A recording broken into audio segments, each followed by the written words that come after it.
बीड तालुक्यातील कांबी गावामधील एक आगळा वेगळा शेतकऱ्याने उपक्रम हाती घेतला आहे। 4 एकरमध्ये जी तुतीची लागवड केली आहे आणि तेच रोप आता महाराष्ट्र नव्हे तर देशातील अनेक राज्यांमध्ये हे रोप आता पाठवलं जातं। यामधून रेशीम उद्योगाला मोठी चालना मिळते आणि याची मागणी आता उत्तराखंडापासून केरळपासून अनेक राज्यातून या बीडच्या कांबी गावामधून आता ही रोप अनेक राज्यामध्ये आता पाठवली मधून या शेतकऱ्याला चांगला मुनाफा मिळतो आणि फायदा देखील होतो। त्याचबरोबर जी गावातील काही मजूर असतील यांना देखील त्याचा रोजगार मिळतो चांगल्या प्रमाणे।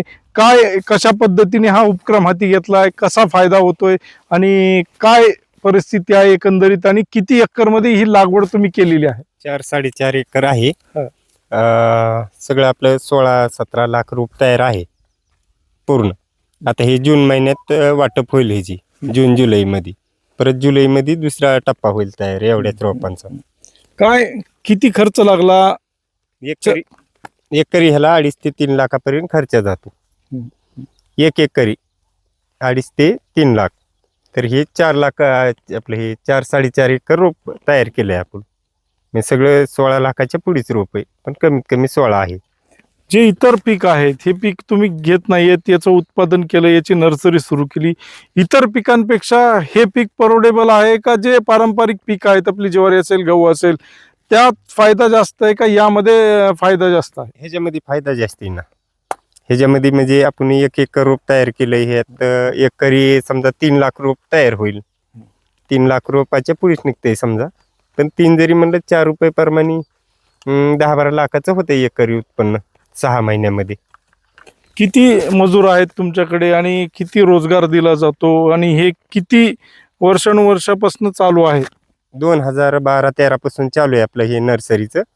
हे आता कंपल्सरी एक 100-125 लेबर असतं ह्याला कामाला, लेडीज एक 7-8 गडी असते। तर मग पर डे समजा आपण 80,000 ते 1 लाख रोप तयार करतो। पण एकीकडे सरकारी दरबारी ओला दुष्काळ असेल, वारंवार बीड जिल्हा हा दुष्काळी जिल्हा म्हणून ओळखला जातो, त्यामध्ये शेतकरी आत्महत्या करतात। पण तुम्ही ह्या सगळ्यावर तर न जुमानता ही नर्सरी सुरू केली, कसं ध्येय आणि काय शेतकऱ्यांना आव्हान असेल? आता शेतकऱ्यासाठी म्हणजे एकदम योग्य हे ऊसाच्या सगळ्या पिकापेक्षा हे बरं आहे। कमीत कमी वार्षिक उत्पन्न हे 6-7 लाखापर्यंत देते शेतकऱ्याला एकरी। काय तुम्हाला कुठला पुरस्कार देखील मिळाला आहे? रेशम रत्न पुरस्कार मिळाला मला ह्याचा। 2012-13 पासून चालू आहे आपलं। महाराष्ट्रात पहिली नर्सरी आपली पिसाळ तुती नर्सरी।